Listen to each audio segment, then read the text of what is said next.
you've been a big part of my life for a long time, your films, so this is a great honor. Do you have a favorite Troma movie? I do, actually. I was talking to my mom about it earlier, Class of Nukem High. Oh, that's great, because the whole theme of Class of Nukem High is sort of being replicated in an island country that begins with J. At this very minute. Not me.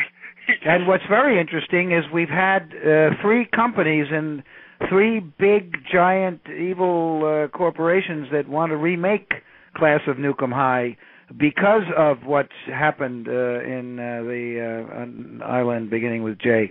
So that gives you a sense of what the movie industry is like. Well, that's very cynical. Very cynical, but so quick. I mean, that's really quick. 3 different companies. Yeah, isn't that something? And but the Class of Nukem High is a good movie. It's a very interesting film. I agree with you, and has a lot. It's a classic. I agree. Yeah. That's what's so interesting. That brings up something that I actually want to ask you about, which is so many of your films deal with kind of political, socio-political themes in a very subversive way. That was all part of the game plan from the beginning for you?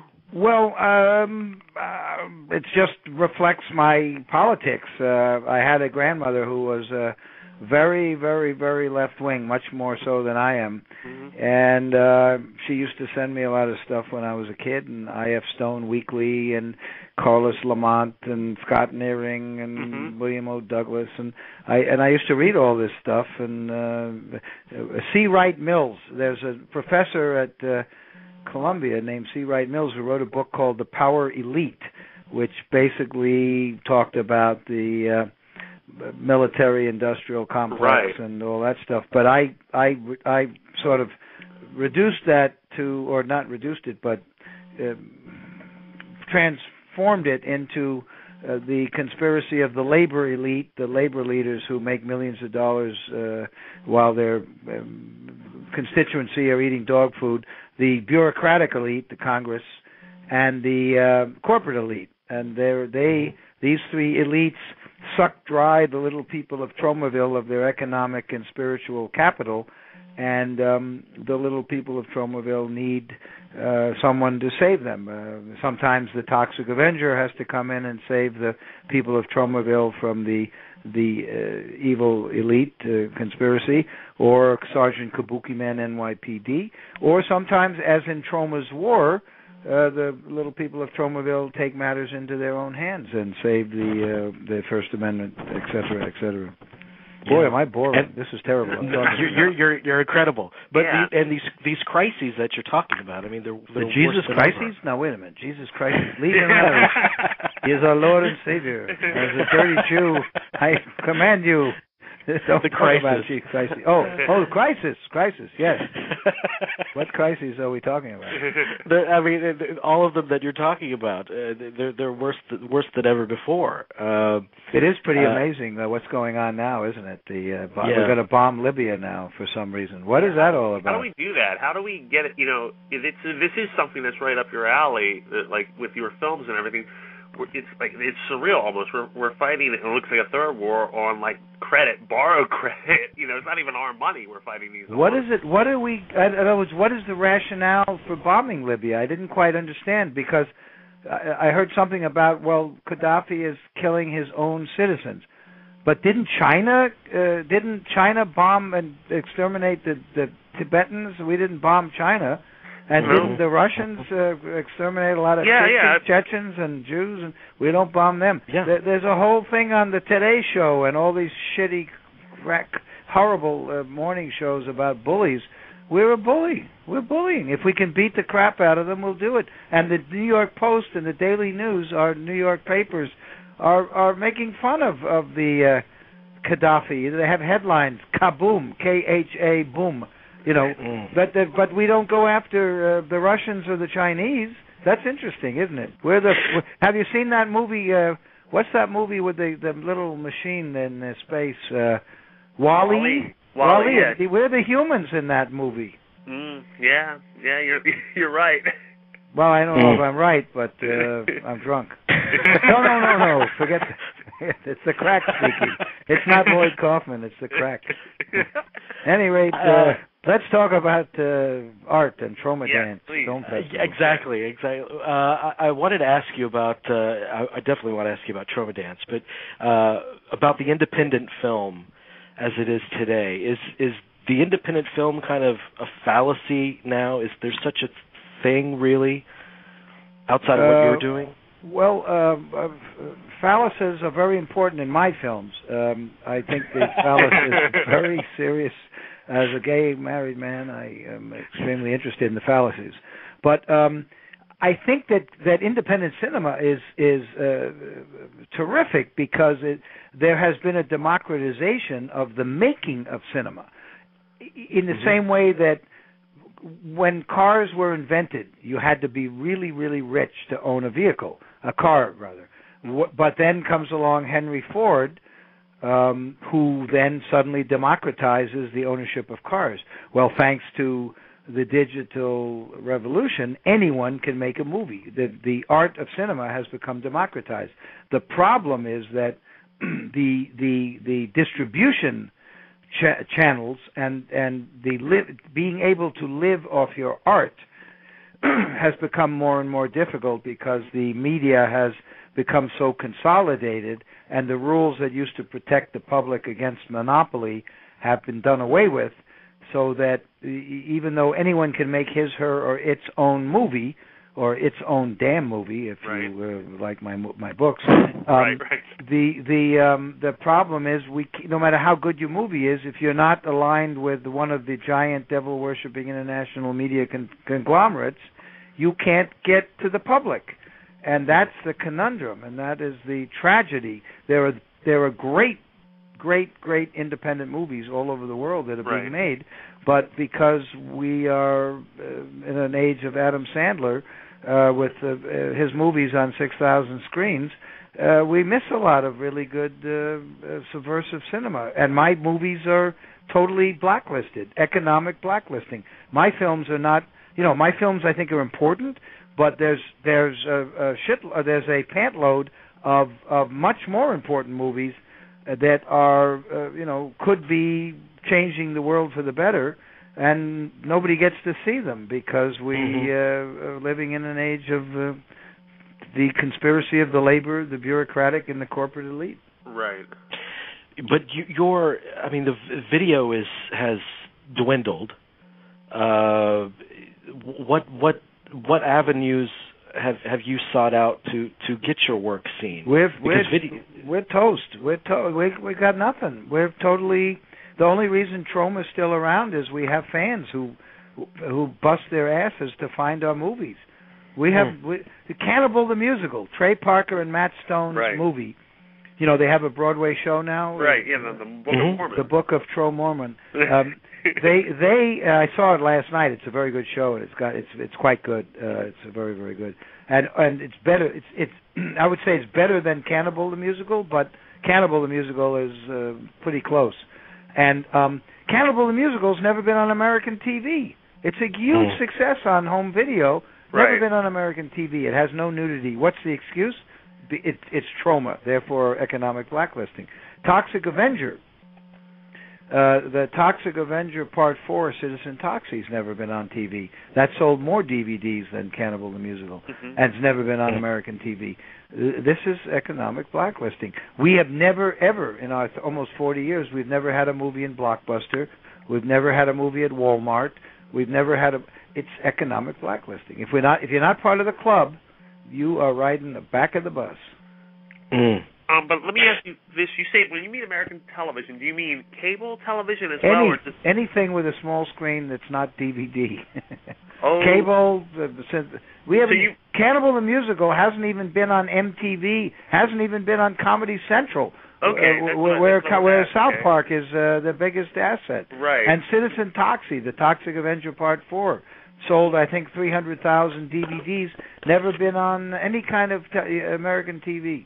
But wasn't there, and if you'll forgive me if this is a mistake on my part, wasn't there, I think in the 90s, wasn't there some like a Toxic Avenger television show or like there was a cartoon show in the 90s. Cartoon. Yeah, but that 90s was 20 years ago. Buddy. I know. I realize. I just didn't that bring in how should I say it, another avenue of fans, if you would? Because you also had toys. Sure, it brought in a lot of fans. It didn't just bring in a lot of fans. It brought in a lot of air conditioners too. Let me tell you, damn it. But the point is, we have a huge number of fans. But if we are blacklisted and we can't get on to if our fans cannot find our movies, right, we're dead. We're dead in the water. Our fans, Troma is lucky because Troma is a brand, and our fans are fighting to see. They will go to the Troma website to buy Citizen Toxie or Terra Firma or Poultrygeist Night of the Chicken Dead. Right. By the way, Poultrygeist Night of the Chicken Dead opened in New York City in one theater, and it was the highest-grossing screen in America. And yet, 2 weeks later, it was kicked out. Poultrygeist Night of the Chicken Dead was kicked out of that cinema because Indiana Jones Skullfucker had to own every cinema in the world. Right, they had to be in every screen, even our crappy little screen. So, that's the problem. You can't fight City Hall. I mean, we can fight City Hall. We've been around for 40 years, but that's because we are sort of a cinematic herpes. We won't go away.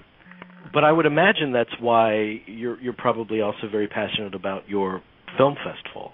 I mean, this is an avenue to get these movies that are outside on the fringes before an audience. Well, Trey Parker, Matt Stone, and his group, and I, during the Cannibal musical, the first time it was made, we all went out to Sundance. Not because I wanted to go, but because they wanted to go. I went with them to ski. And I was horrified by how ugly the Sundance atmosphere was. And Trey and Matt and those guys also they were actually equally horrified, and and that led to setting up our own little festival, and we would put on TromaDance. We started, I think, in 1999 or 2000, and we organized the TromaDance Film Festival in the same town as Sundance and at the same time as Sundance, and you don't have to pay to submit your movie to TromaDance. Right. And you also can go to TromaDance for free and see the movies, and there's no VIP policy because Sundance is the opposite of that. Sundance is elitist. They make the poor filmmakers pay to submit their movies, and then you have to pay to see the movies.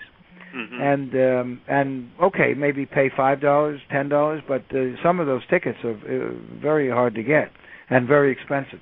At TromaDance, everything is free. So for 10 years, we had TromaDance in the same town and at the same time as Sundance, but everything was free. And then we kind of outgrew Park City, Utah, which is where Sundance is.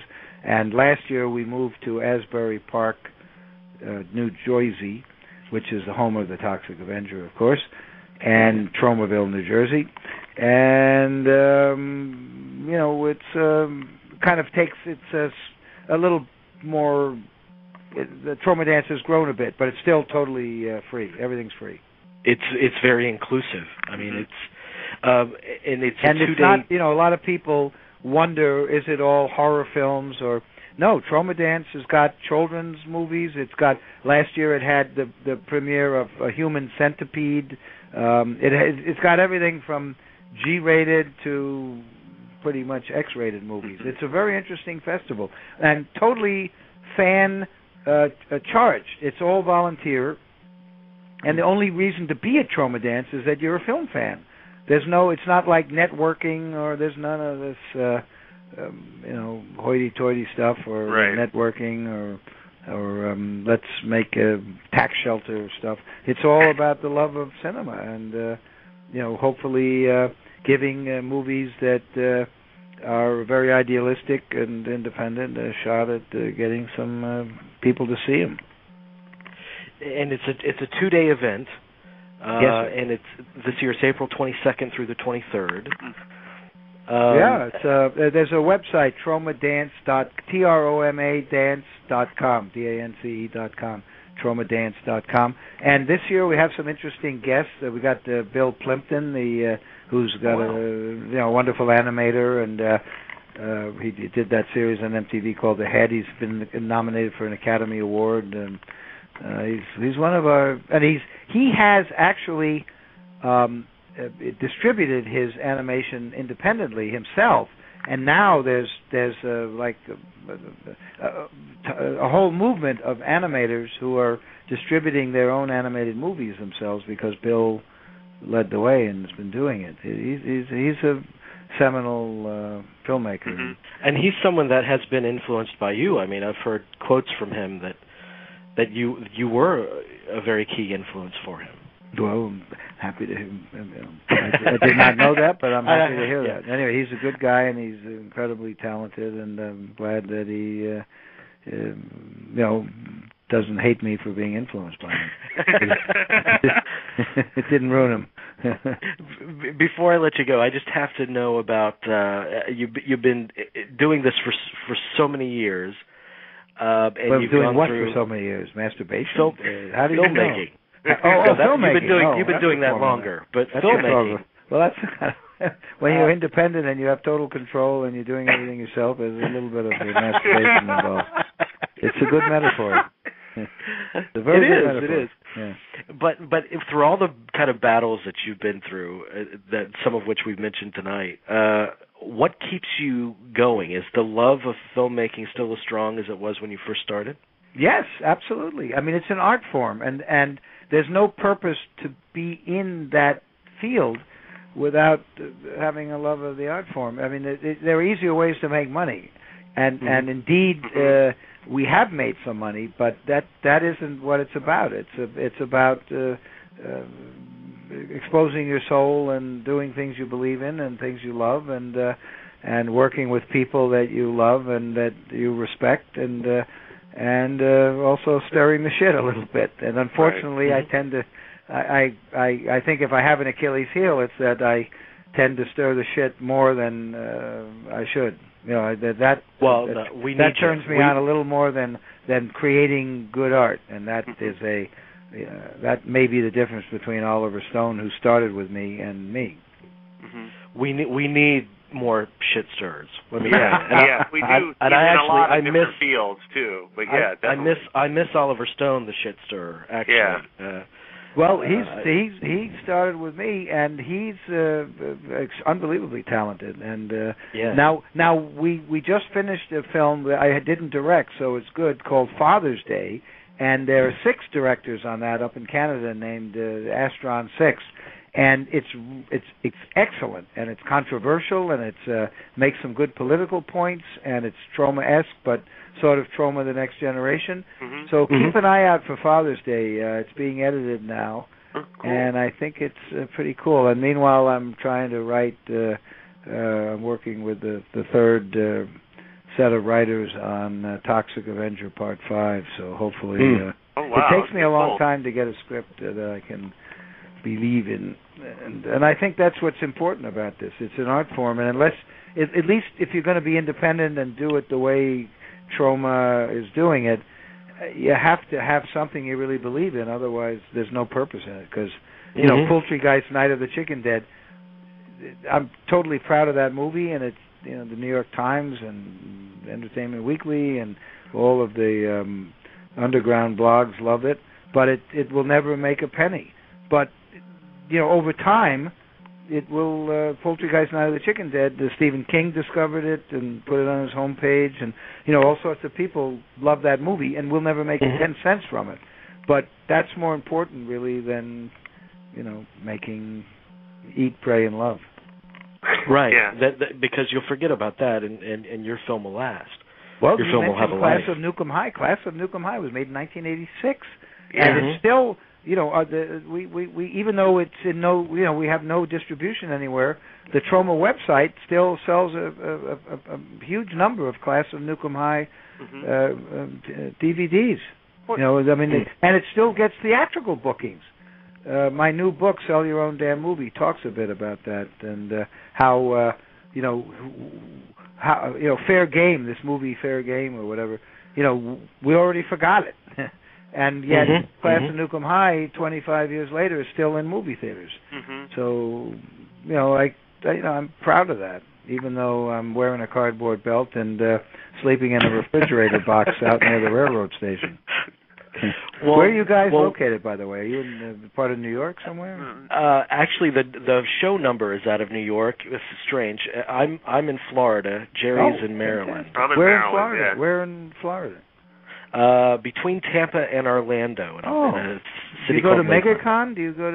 Because Troma has a big presence at MegaCon, which is a big comic book and American pop art, pop culture event. Where and when does that take place usually? I think it's this weekend. Really? Troma has a huge booth there in Orlando at MegaCon. Yeah, and it's a lot of fun. Well, I got check it out. To do. Now I have something to do this weekend. Yeah. I can go up there to MegaCon. Cool. You just livened up my social life. Well, I'm sure they would love to. I'm sure the convention would love to have you guys do a report on MegaCon. Oh, we'll be delighted to do that. Yeah. And Troma has a booth there, and Shane Swenson is running it. A guy named Shane Swenson, he's running it, and Toxie and the Tromettes will all be there, and it should be a good time. Yeah.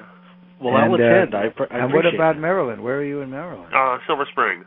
Oh, you're near Baltimore. You're not far from Baltimore. I'm closer. We're actually really close, more closer to D.C. than I am Baltimore. Oh, but yeah, cool. Like right next to right next to the city of corruption and everything. Well, I go down there. I'm chairman of the Independent Film and Television Alliance, which is the trade association for the independent industry, and I go down to. We have a lobbyist in Washington, and we go down to Washington to. Put a monkey wrench into the Comcast merger or stuff like that. And we've had a little bit of traction. Well, that's good. No, that's very good with that. I spend a little time in Washington. Yeah. And I have a daughter, actually, who's working, Lisbeth. Have you seen Troma's War? By any chance? Troma's War. If you haven't, you must. A long time ago. You should check it out. Yeah, Troma's I know, it's War. a good movie. It's good. It's one of my favorites, but it's one of the most obscure of the films that I've directed, and it's so prescient. It dealt with the terrorism and all that stuff. But there was an 18-month-old baby in that movie who was kidnapped by terrorists, and Lisbeth, that baby was Lisbeth, who was also a mutant daughter later on in Romeo and Juliet. Well, anyway, she is in Washington, D.C., working for the Center for American Progress, John Podesta's very open-minded think tank.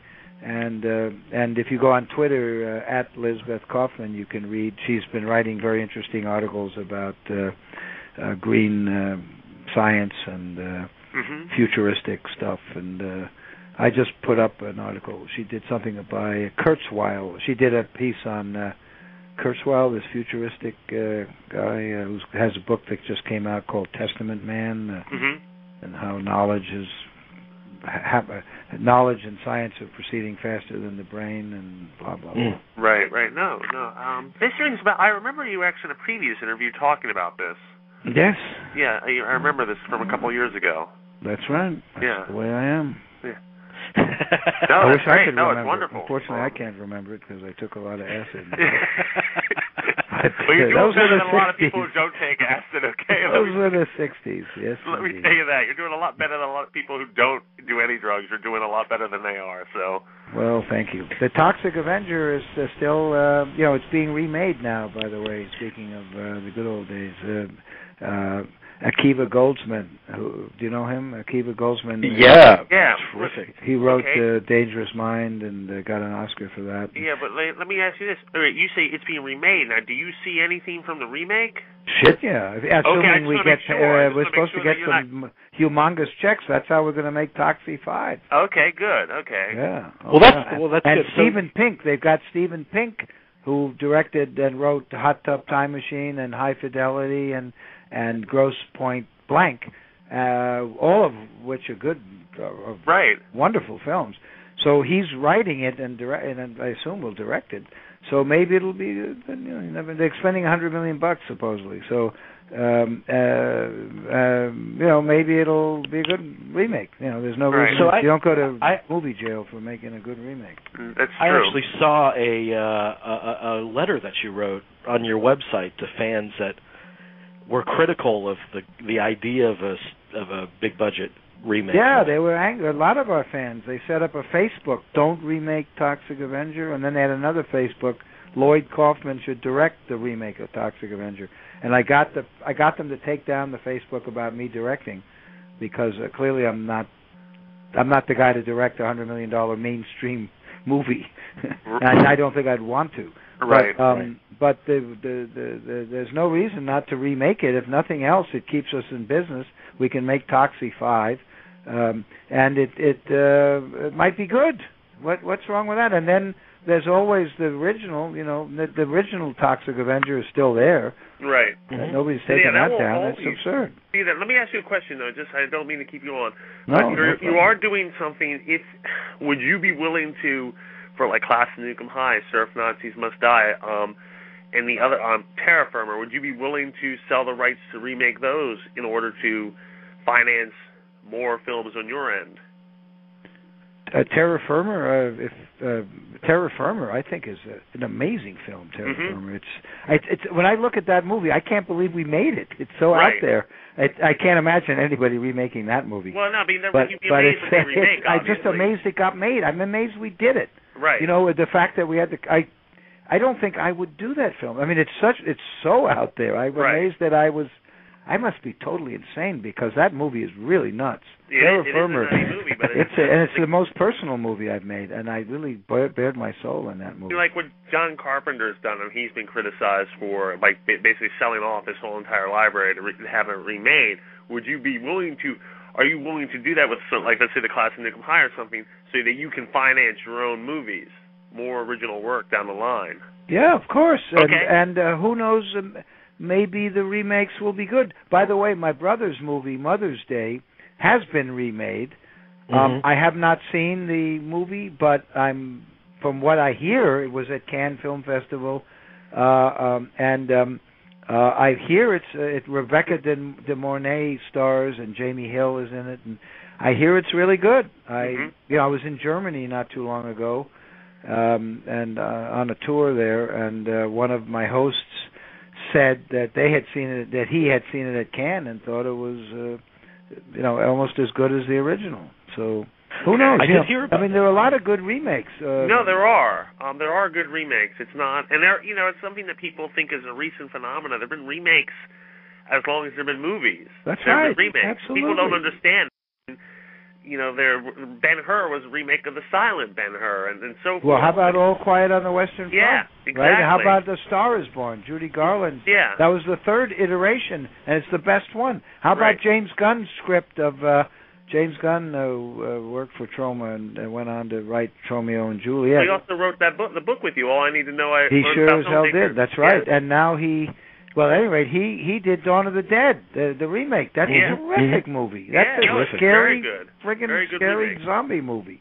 And, of course, Zack Snyder may have had something to do with it, but James's script is spectacular. And that stuff up on the roof where they're playing chess or whatever it is, that's all James Gunn. That's brilliant. He's got a new movie coming called Super. Yeah, we're very excited to see that. I star in that movie, by the way. I didn't know if you know that. That I did not know, but I'll be definitely looking out for you. Yeah, well, you have to look fast. I'm on screen for about 1 second, but I'm there. I'm there. Well, we'll look out for it. And I also film behind the scenes. I've got a book coming out called Sell Your Own Damn Movie, and I interviewed Ted Hope, who produced Super, and I filmed for the DVD box set of Sell Your Own Damn Movie or Produce Your Own Damn. I can't remember which one, but one of the box sets I filmed James Gunn and Ellen Page and Rainn Wilson and all those guys. And so because it's an independent movie, it's just a movie at the top end of the independent movie. Right. But it's a crazy movie. You're going to like that one. It's really good.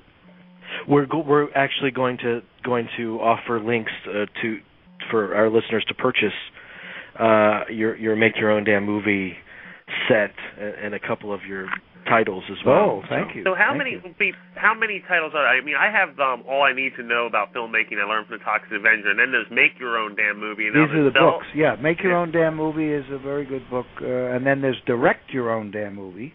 Mm-hmm. And then there's Produce Your Own Damn Movie, and I've just turned in. I'm doing the final proofreading of Sell Your Own Damn Movie, which I think is the best one of them. But it won't be out till May, I think. Okay. But all those other ones are out, and there are box sets. Direct Your Own Damn Movie box set.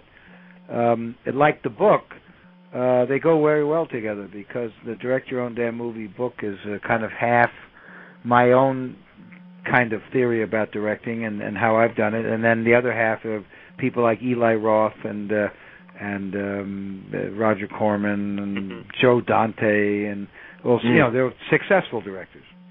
Yeah. So you can half the book is devoted to a flop, me, and then the other half, if you want to be a flop, you can read my half, and if you want to be successful, you can read the other half of Direct Your Own Damn Movie. It's your choice. But depends what you want to be. You're far too self-deprecating. Yeah, really. You've been doing this for so long, and you still have that fire in the belly. And how many people can you say that about? I mean, it's that's true. Yeah, well, and a lot of the people you just named, if it wasn't for you, they couldn't exist. Well, certainly Barack Obama would not be bombing Libya. Yeah, that's true. We haven't seen Troma's war, but Trey Parker and Matt Stone are still very loyal to Troma. Those guys are totally nice to us, and most of the people who've worked for us, they put me in their movies. Neville Dean and Taylor, who did Crank and Crank 2 and Gamer, and I'm in their movies, and just little cameos. But that's, to me, that is very touching, and I don't really care about the Oscars and any of that stuff. Right. I'm into making. I just enjoy the fact that I've been able to have some freedom, and also the fact that you guys are interested. How cool is that?